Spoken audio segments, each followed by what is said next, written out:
Welcome back to Big Movie Mouth Off, the podcast where three Salt Lake City-based critics bicker about film. I'm Jeff Counts. I'm Brooks Bird. And I'm Adam McDonald. Two movies on this show. We're on episode 34, and I'm not sure I agree with him, but if you believe Adam, then both of these movies are horror movies.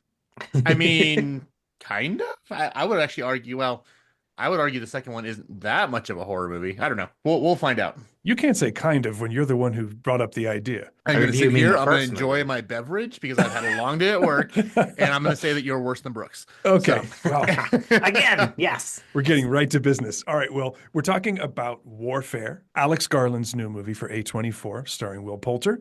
We're also talking about Sinners. That's Ryan Coogler's movie with Michael B. Jordan twice. We're going to start with Warfare. We're going to let Adam do the synopsis of that because he won't stop talking about the movie anyways. But first, how about a little bit of the trailer? This is Frogman 6 Romeo. We need evac at our last known position.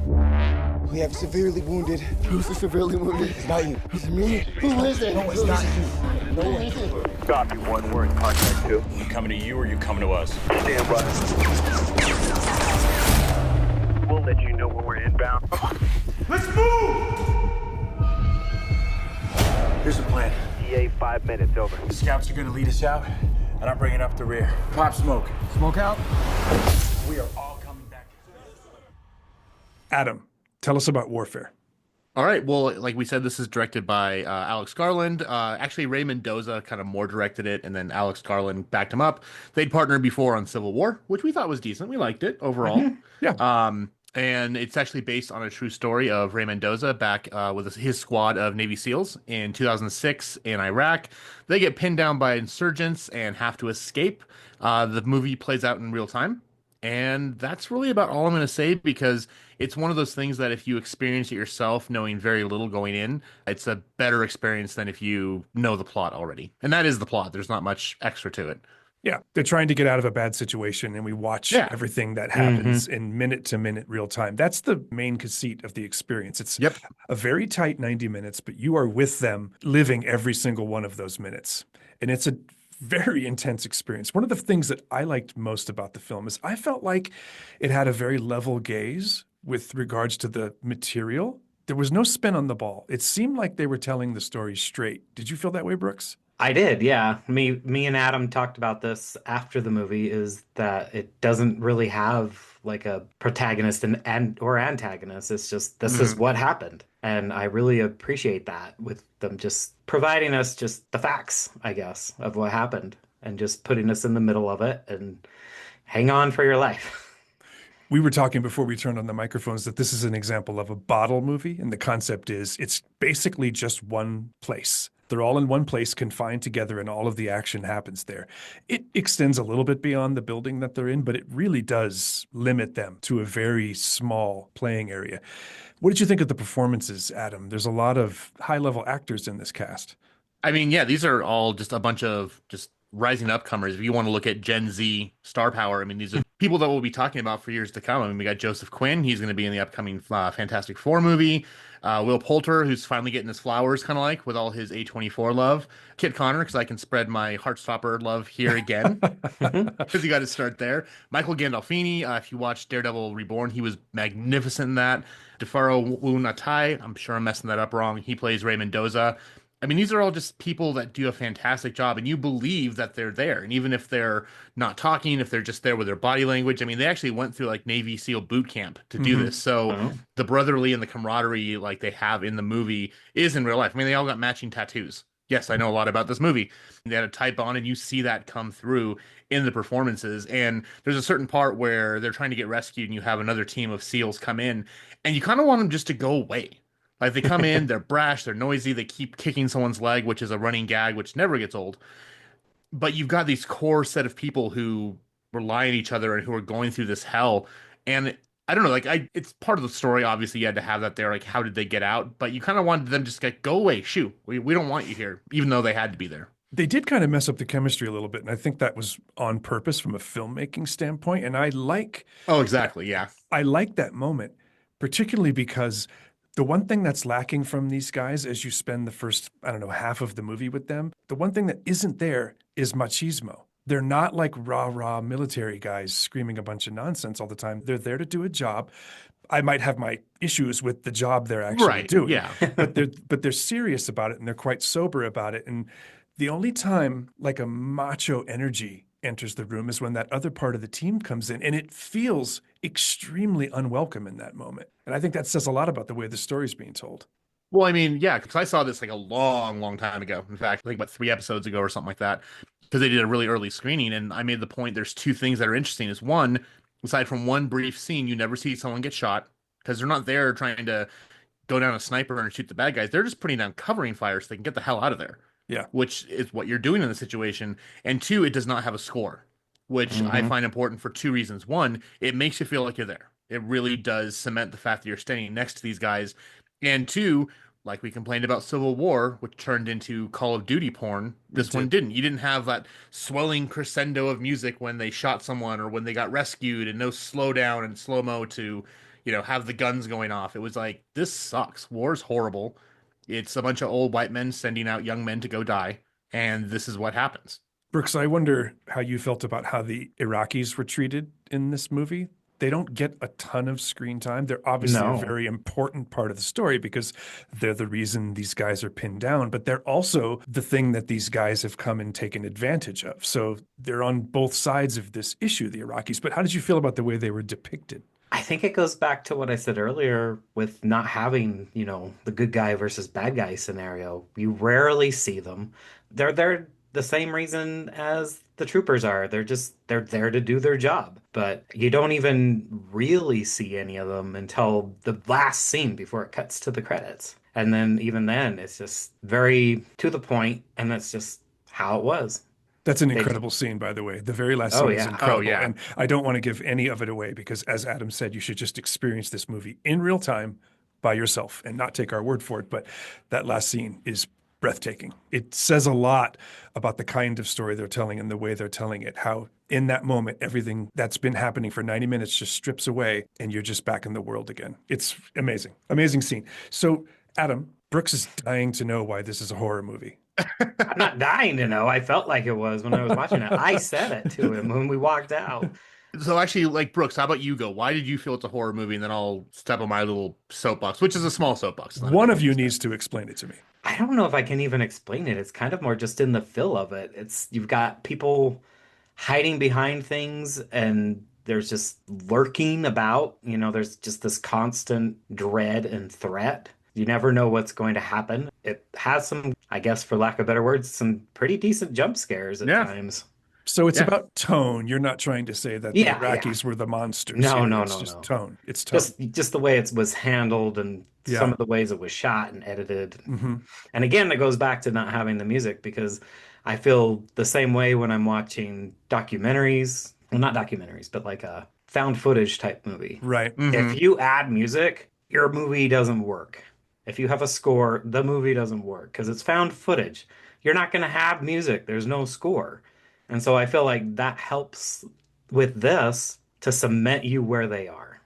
Yeah, and for me, it was the idea of like, hey, it feels like a found footage film, like you said, and yeah, they're not. Again, we don't really have good guys or bad guys. I mean, if anyone could be the antagonist, we could say it's the SEALs, but that's a completely different story.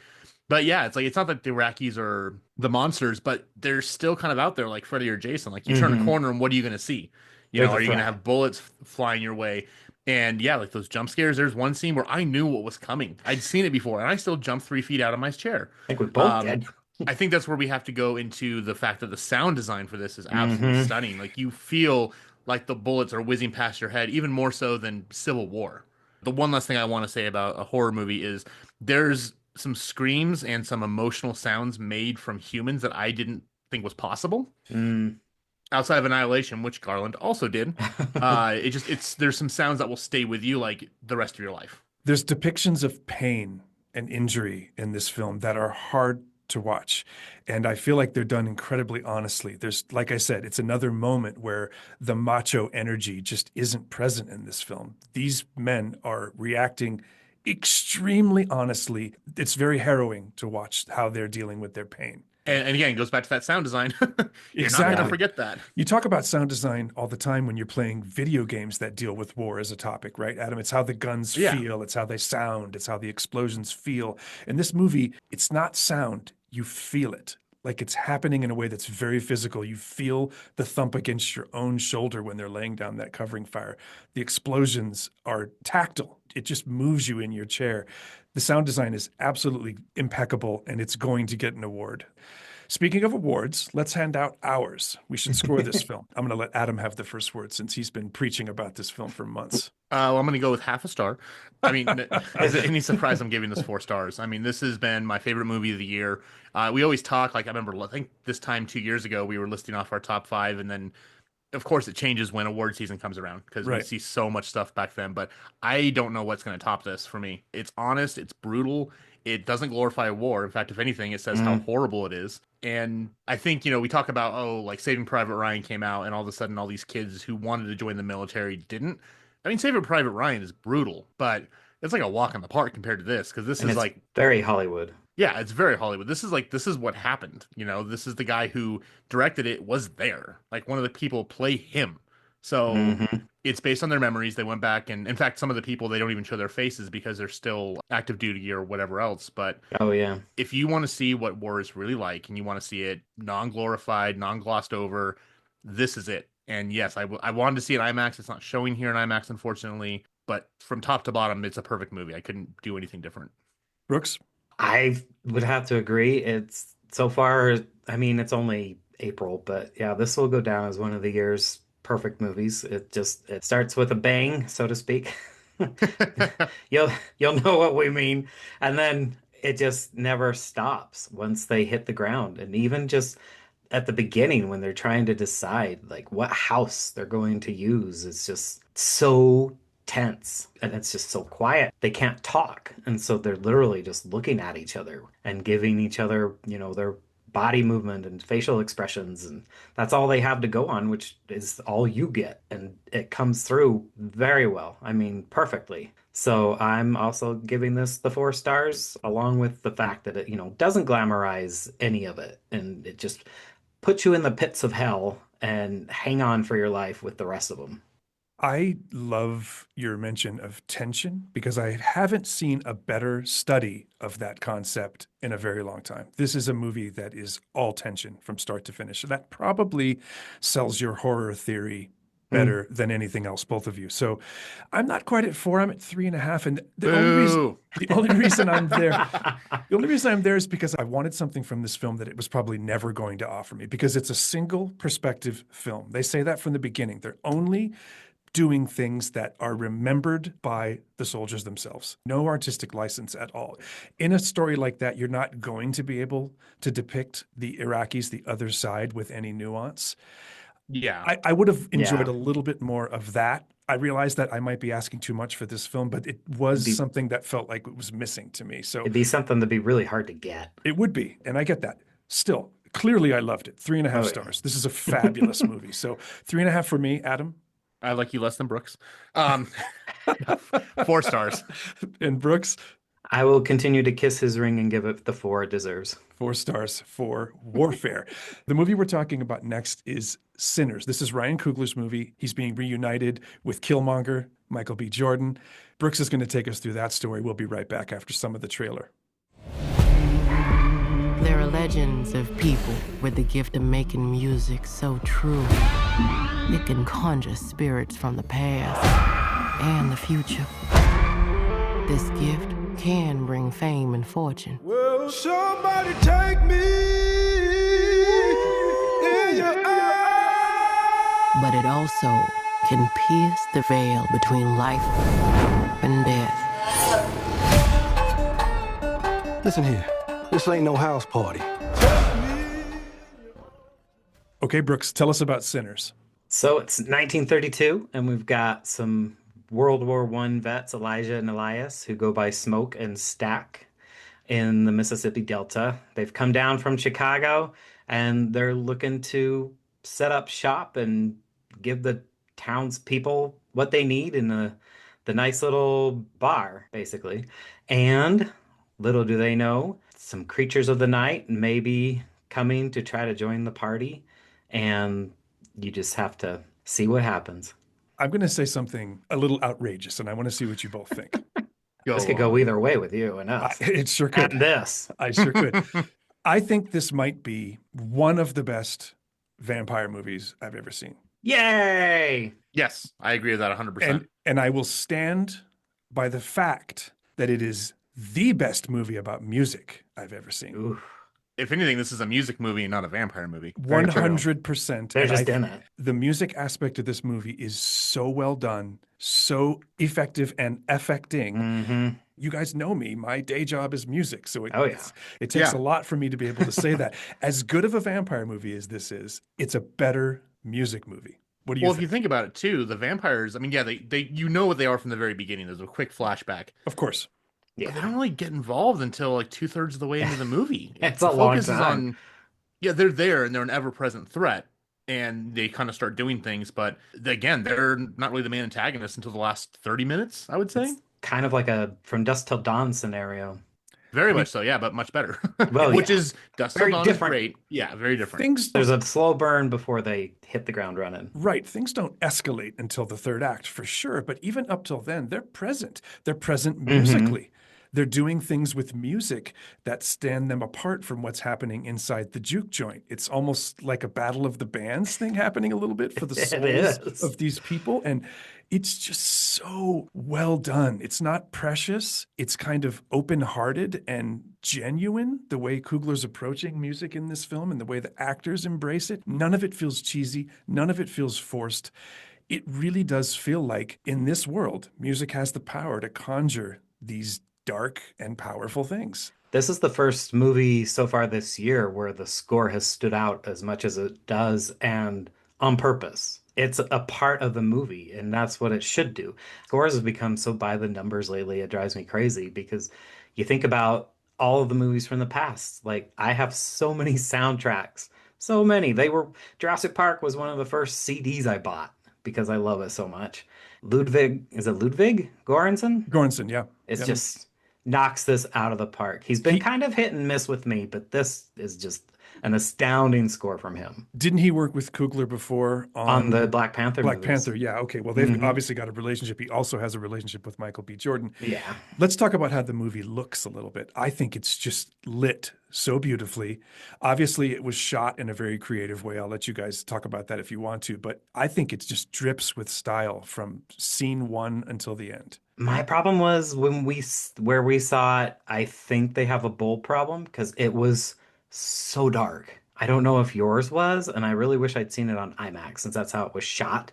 Because Coogler consulted with Nolan in order to shoot this. I'll tell you, Brooks, I didn't see it in IMAX. I saw it in a kind of an older theater up in Jackson Hole. But yes, it's dark, but I think that's the point. It's like a Caravaggio painting. The lights are set off by how dark the blacks are. And I just thought that the dark parts, the edges, were meant to make the specificity of the lighting really pop. Well, now it makes more sense. That's my take on it. Well, I mean, it does because I just kept thinking, why is this so dark? But when I think back, the rest of the movie isn't. All of the lead up. And that's one thing I really liked is it's kind of a twist that they don't market it, that it takes place basically within a span of 24 hours. I know. Yeah, they actually mentioned that specifically, that it's been 24 hours. They did. Yeah. I'm curious what you thought about the script and the casting, because sometimes with movies like this that are all about style, visual style and sound design and something as cool as music, sometimes the people are a little too cool themselves. Like everyone's just dropping the perfect line at every moment. Very on the nose. Yeah, I felt like the talking part of the script could be a little bit too cool for its own good. What did you think, Adam? I didn't really feel that way. I think everyone was very, very authentic. I mean, Michael B. Jordan playing two roles, and they're both kind of con men, but you get the feeling that they are two different people. Like, you never just feel like, oh, it's two sides of the same coin. They're unique and individual, and of course, they're twin brothers. They're going to have some idiosyncrasies that match up, but you always knew who was on film.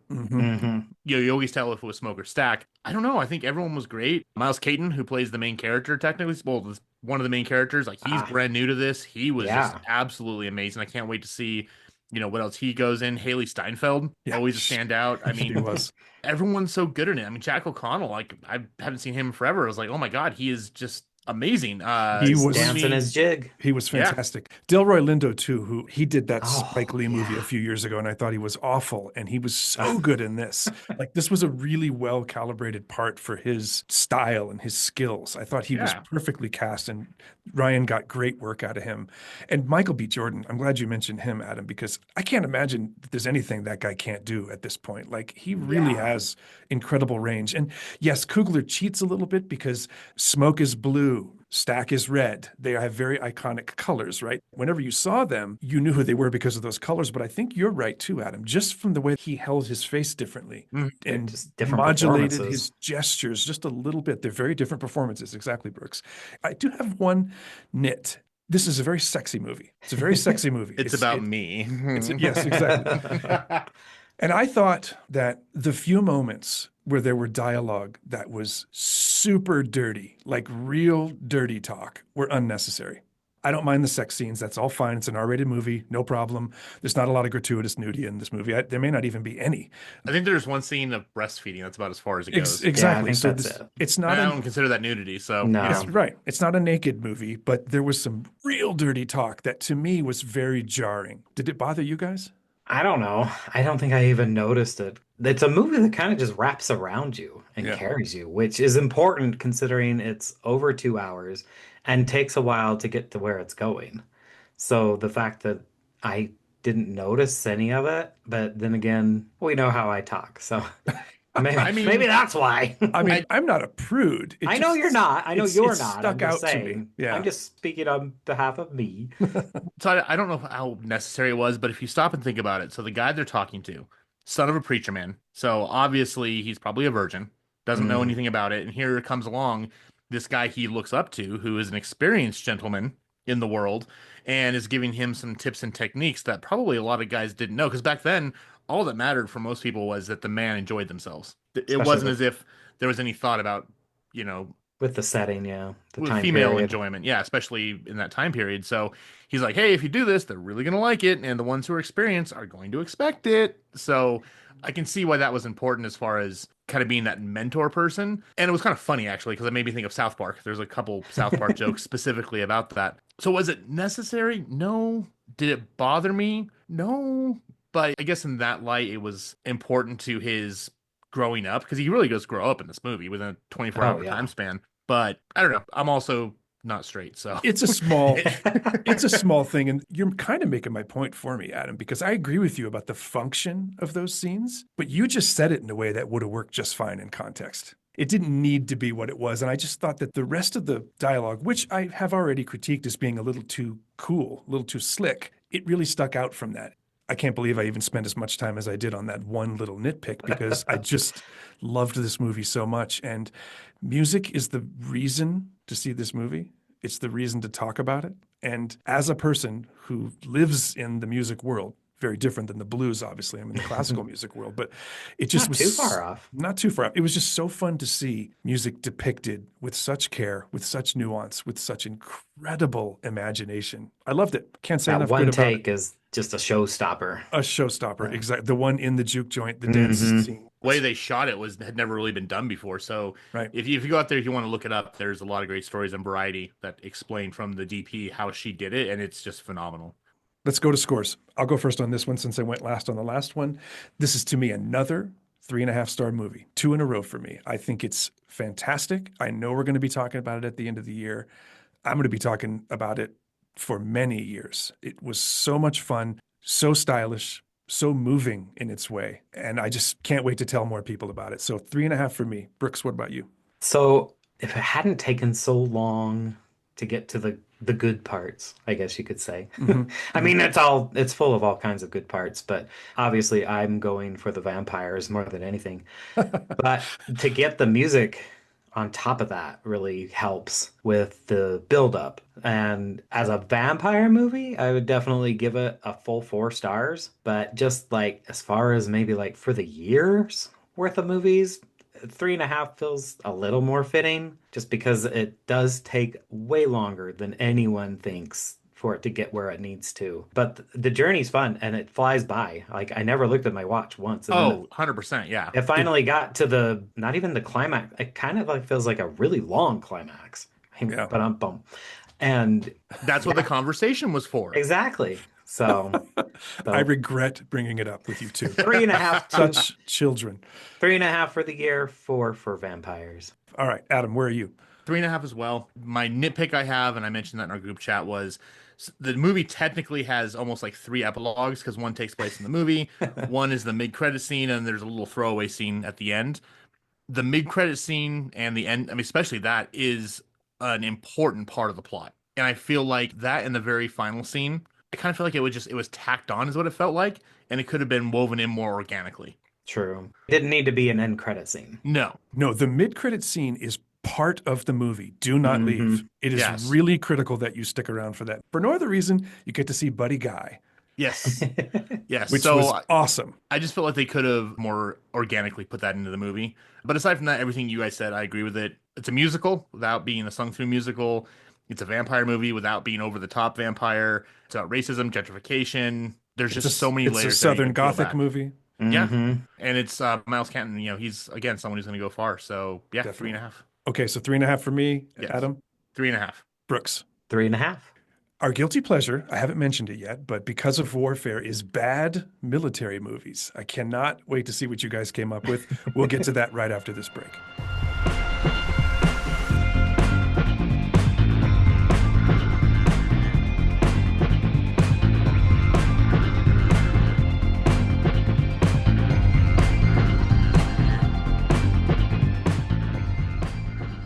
Welcome back to episode 34 of Big Movie Mouth Off. I'm Jeff Counts. I'm Brooks Bird. And I'm Adam McDonald. Guilty pleasures, bad military movies. Adam, you're first. So I was trying to think around for this one, and I actually was able to come up with a movie I had forgotten about that I love dearly and is a piece of crap, and that is 1996's Down Periscope. Oh. Have you not seen that? No. With Frasier. Yeah, it's got Kelsey Grammer in it. He oh my God, I forgot the title. Yes. Yeah, he's trying to become his own commander of a submarine. He's not good at his job. You've got the head of everyone. His name is Rear Admiral Yancey Graham, with Bruce Dern is one of his curmudgeon roles. And basically makes this thing, he's like, well, we're going to do war exercises. If you can go in, you can sink this ship that they need to get rid of, then you can command your own submarine. And his commanding officer is like, okay, well, go ahead and go out there and, you know, act like you're a pirate. And there's a scene where they actually act like pirates and make someone walk the plank. And it is dumb, but it's one that I will unabashedly laugh at. And again, now that I remembered, I do actually want to go back and watch it again. But, you know, you got Rob Schneider doing his own thing, blah, blah, blah. But you got the guy who does the sound effects as sonar and actually use him to like ping like he's a whale when they're trying to find the submarine.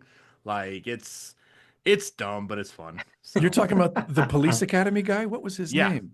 Harlan Williams. Yes. Oh, yeah. Right.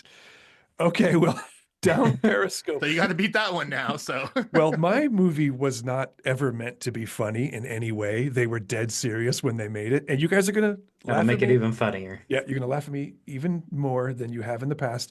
And this, again, goes back to my dad. I'm talking about a John Wayne movie. I'm talking about one of my childhood obsessions. I didn't see it when it came out. I saw it much later. The Green Berets, 1963. Was that a bad movie? I haven't seen it in years. Very bad. Everyone in the cast looked 78 years old.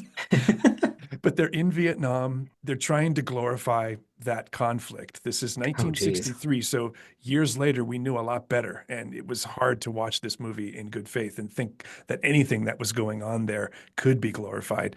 Just the way they hold the guns, the way they run around, the way the hats are on, the way they wear the uniforms, everything looks wrong. Everything looks terrible.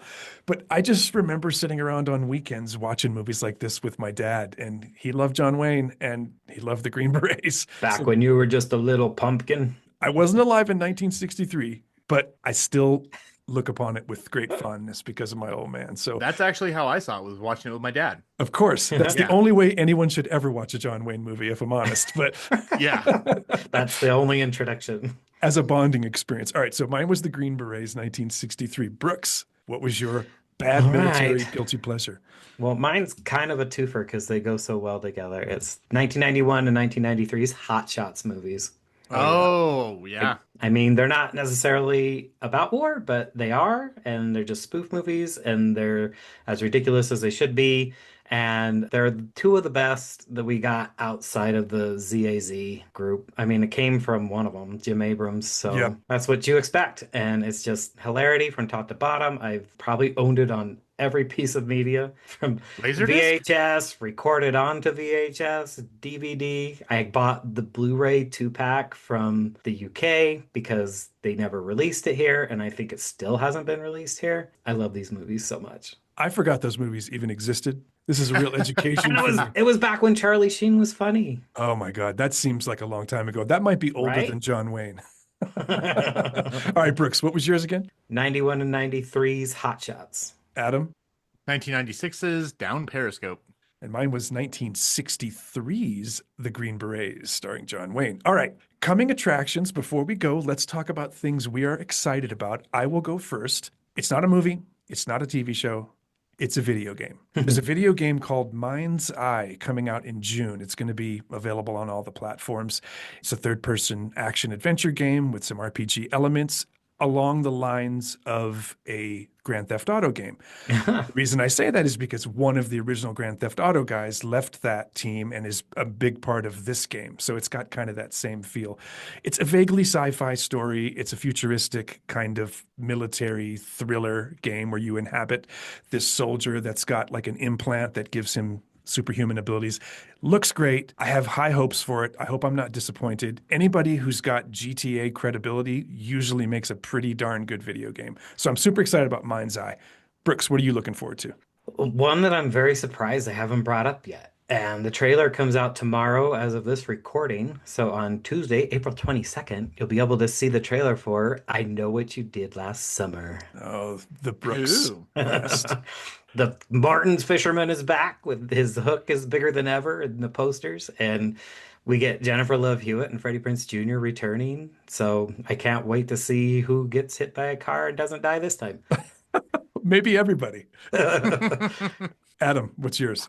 All right, so mine actually is also a video game. First of all, we mentioned it a long time ago. Claire Obscura comes out this week, so I'm very excited for that. But way back in the day, on Xbox 360 and even Xbox, the original one, I was a huge Elder Scrolls fan. Oh, yeah. And my buddy and I played Elder Scrolls for Oblivion nonstop because he would love to be a stealth character. So he got his stealth high enough that he could hide in grass, stand up, punch a deer, and go back into stealth, and the deer wouldn't know where he was. So it's been the worst kept secret in the industry. So tomorrow, allegedly, they're going to announce the Elder Scrolls 4 Oblivion remake coming out in Unreal 5. It's supposed to drop sometime this week, and it looks fantastic, and we'll see what happens as far as dates go, but can't wait to dive back in and probably spend another 300 hours of my life walking around, getting to the point where I can punch deer.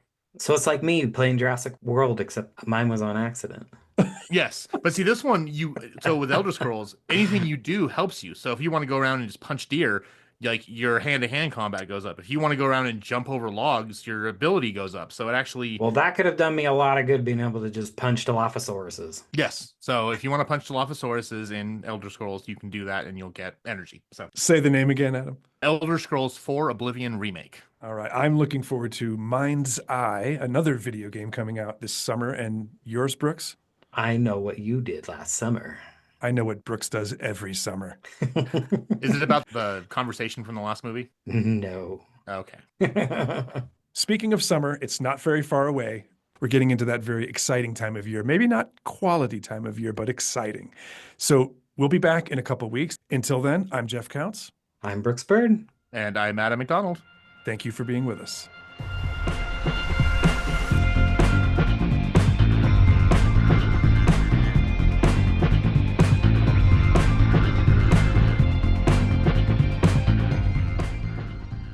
Big Movie Mouth Off was produced and edited by me, Jeff Counts, and co-hosted by Adam McDonald and Brooks Bird. Our theme music is written by Brian Z. Richards, and this show is dedicated to the memory of our founders, Jeff Michael Weiss, and my partner in crime for over 5 years, the incomparable Jimmy Martin.